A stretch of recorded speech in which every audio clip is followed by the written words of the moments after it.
I wanted to do a garden tour while it's still summer, and it is 31st of August, so it is still technically summer. So we'll show you around because we've done a lot of work in here, and we'll do a giant summer harvest at the same time. So welcome to the Mandela Garden.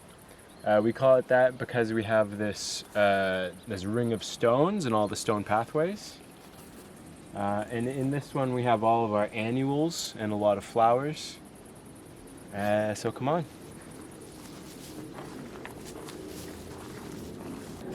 Here we have some hollyhock going out of control. We had a lot of nice strawberries here, and this is to protect it from the birds. And so this is what we've done this year. We've created all these raised beds out of spruce, and now we put wood chips, and it's made it look all like very clean and tidy, which is great. So in these bins we have a lot of brassicas, kale, cabbage, some cauliflower, Brussels sprouts, and yeah, they did really well this year because we covered it all with plastic netting. There's a lot of pests here that would just love to eat up the brassicas, but we protected them. Here you can see a broccoli that's gone to flower, and the bees really love it.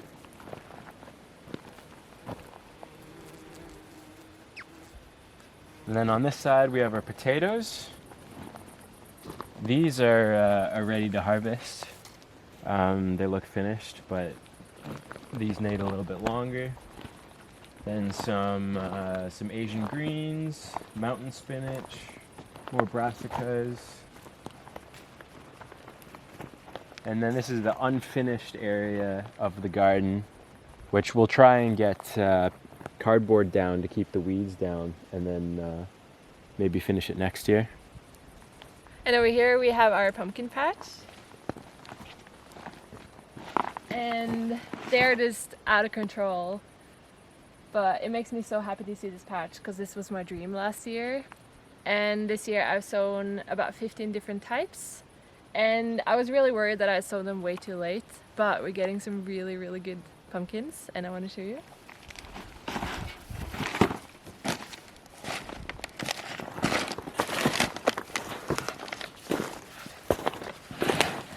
Like, look in here.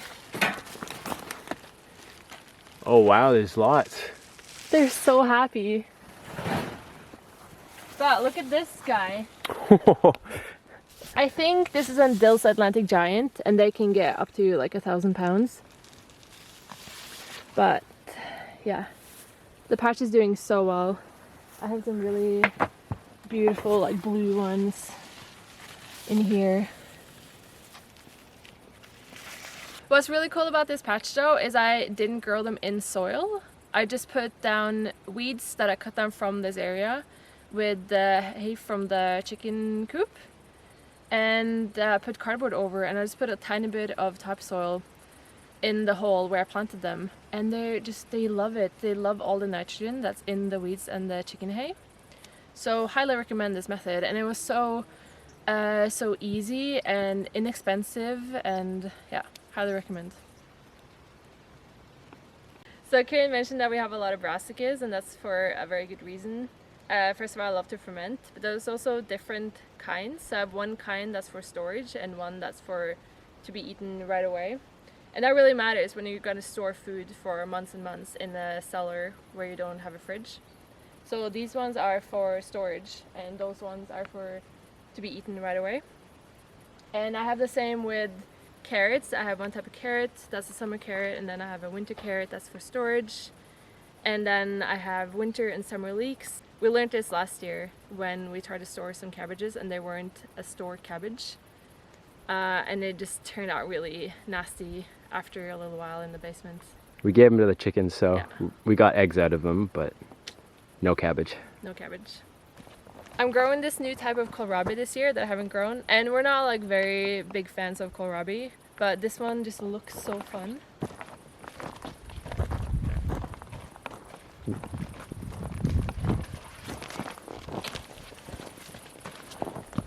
Look at this guy.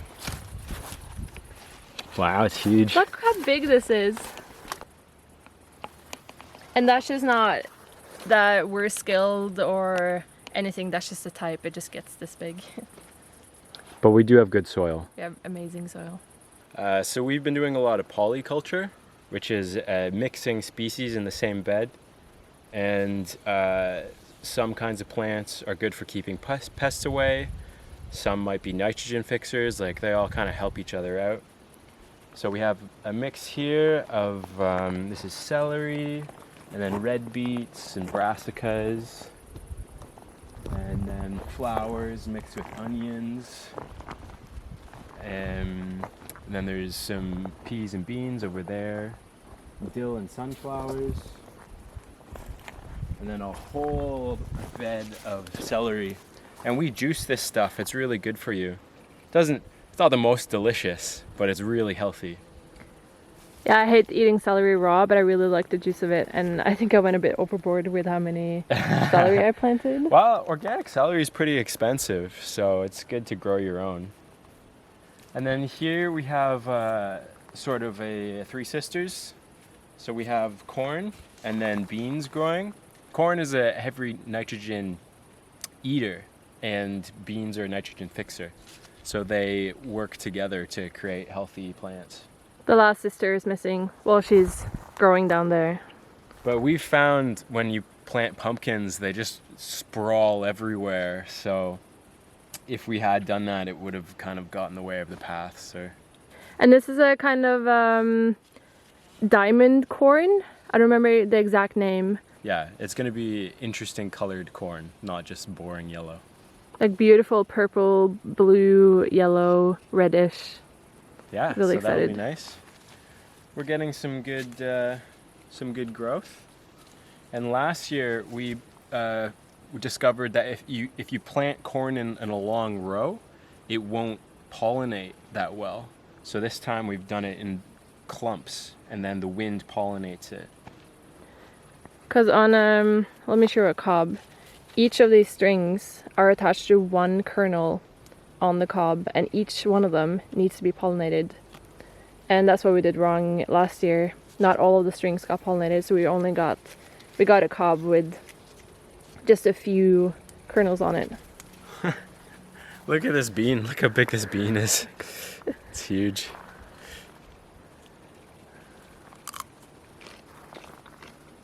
Still good. So we have more flowers, some lovely sunflowers. What's this called? Comfrey. Comfrey, yeah. Nitrogen fixer. I think it's just a dynamic accumulator. So I don't think it necessarily fixes nitrogen, but it has really long tap roots. So it brings nutrients up from like a couple meters down up to the surface to be used by other plants. So this next year is going to be sort of like more of a traditional market garden with rows of vegetables, and then maybe some climbing plants along the side there. As you can see, we use a lot of cardboard to suppress the weeds. If you use 2 or more layers, it stops light from getting to the plants, and then with no light, then they die. And so this is called the no-dig method. And so you put cardboard, and then you put mulch or put soil. And so this is just the first step. And as you can see, we haven't gotten everywhere. So we'll put more cardboard and then put soil and then make beds. All of what you see here is no dig. We have 2 or 3 layers of cardboard under this entire area and then put soil on top. It's really overgrown here, so all of our paths have sunflowers lying over them, and it's really hard to get around. So next year we might not plant sunflowers inside the circle.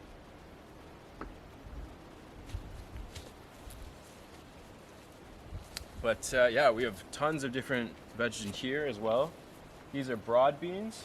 And I planted calendula everywhere because, like I mentioned before, I really want to try and start a herbal apothecary or really focus on medicinal flowers. And then we have more beets. We have some beautiful flowers. And here we have red onion, and we have some really cool black tomatoes. It's like a bush tomato. See how cool these are.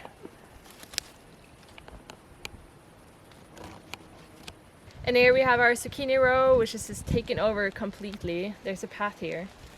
But it's producing the most abundant harvest ever. There's like 10 of these on each plant. Just look at all the zucchini in here. And here in the middle of the circle, we have our herb circle, and it's so abundant. I know I mentioned earlier that herbs weren't flowing this year, and they weren't. I've sown multiple times in this bed and it didn't turn out to anything. But now we just have any kind of herb you can think of in here. And this clover is actually a lucky clover. And it's cool because it's growing like right in the center of the mandala. And I've actually made a crystal grid. So there's a bunch of crystals here and then a cluster at the different directions, and they all point to the middle. And then there's a single like clear quartz pointing up. And yeah, it's magic. And here we have our carrots bed, and there's some giant, oh, are you ready for this one? There's some giant carrots in this. Oh my god. The biggest carrot you've ever seen, or what? But we're having a gopher problem. Oh, it took a chunk out of it. Yeah, it did. Which I don't really know what to do about. Just put our cats out of here, I guess. I'm not sure. But that is a huge carrot. look at this. I mean, we have left it in the soil for a while, so then they just grow really big. This is more normal sized. And then we have some really beautiful leeks here.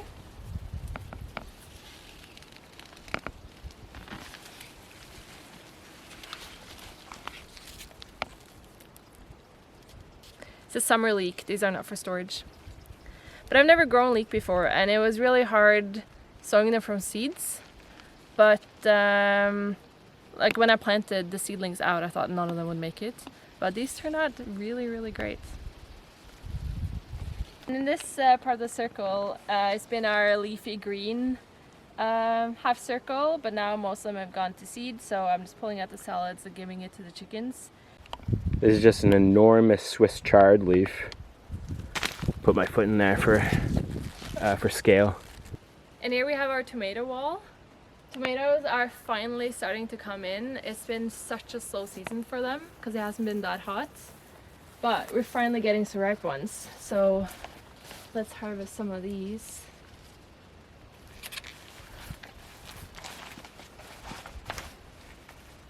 We're gonna get a really good harvest. It's just gonna be a very late one.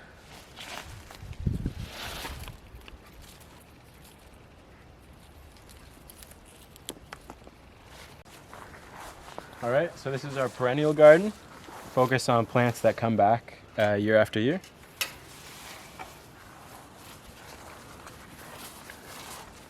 So here we have aronia berries, some this is a cherry, and I like how wild it is here. Like there's a lot of insects and a lot of diversity in the plants, but it also makes it a bit harder to harvest and to keep track of what we planted. Trying to find a cucumber in this jungle. Here's one.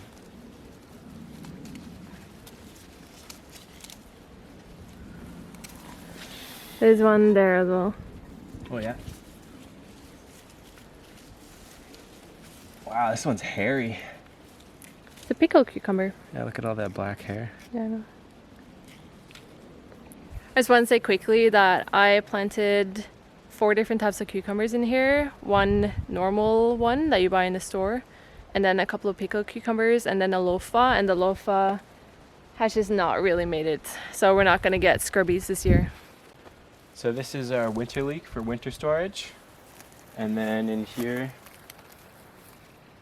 we have our mint, lemon balm, and poor man's ginseng. And then some more sunflowers.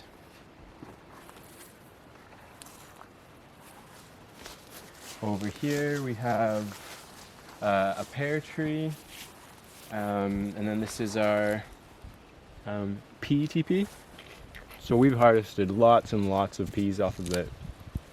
And this is a kind we actually invented ourselves by combining seeds that I had from Canada with this yellow variety.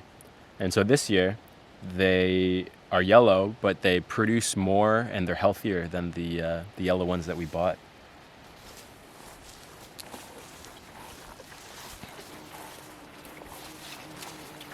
And here is just a pumpkin massacre.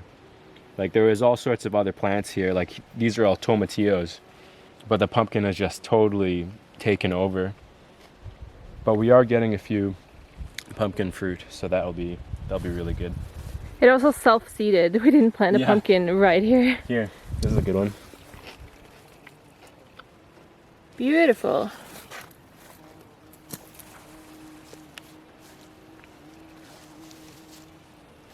So this is our asparagus bed. It's looking pretty sad because it got taken over by borage. But there's some nice looking asparagus in here. Yeah, just not all of them are looking good. Oh, asparagus is a perennial, so you have to plant it and wait 4 years for it to become strong enough that you can eat the early shoots. Here we have some kale, and then those are sunchokes. They're in the sunflower family, but they produce these edible tubers, and they come back year after year. And then this is amaranth, yeah, and it's like a wheat substitute. It's like a ancient grain from South America.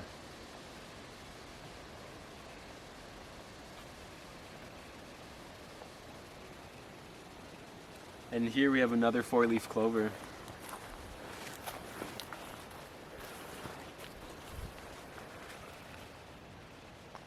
That's why we had a good garden year.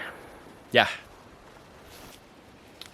So here's another pumpkin patch, and with some sad fruit bushes up there. It's red currants and black currants.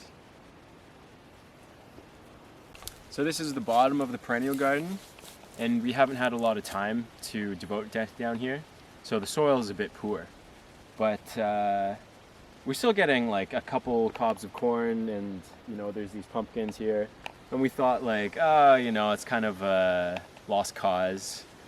But you should come see the pumpkins that we're getting.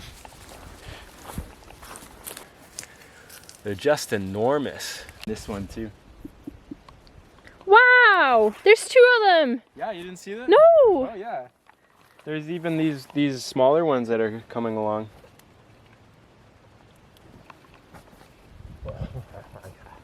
Who's a good girl? Who's a good girl?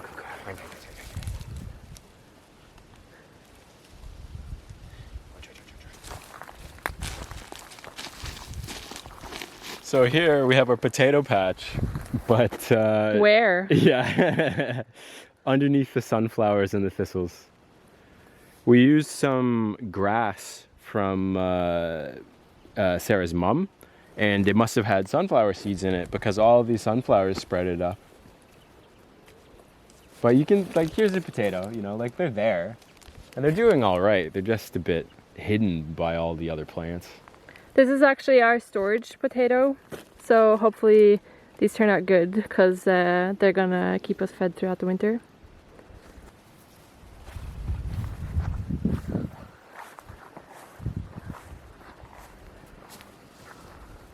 So we have our apple tree here, and some rose hips. Then there's more aronia, there's rhubarb. So we're slowly putting in more perennials. So we're gonna do a harvest for you guys, and we'll show you how much food that we've grown this year. In Norway, of all places.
abundance. This is just incredible.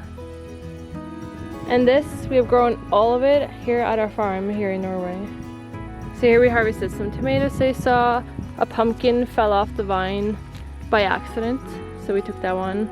We have an insane amount of beans, and these are all cucumbers. And these aren't just from today. I've harvested these over the last week and a half, and we're gonna pickle all of those.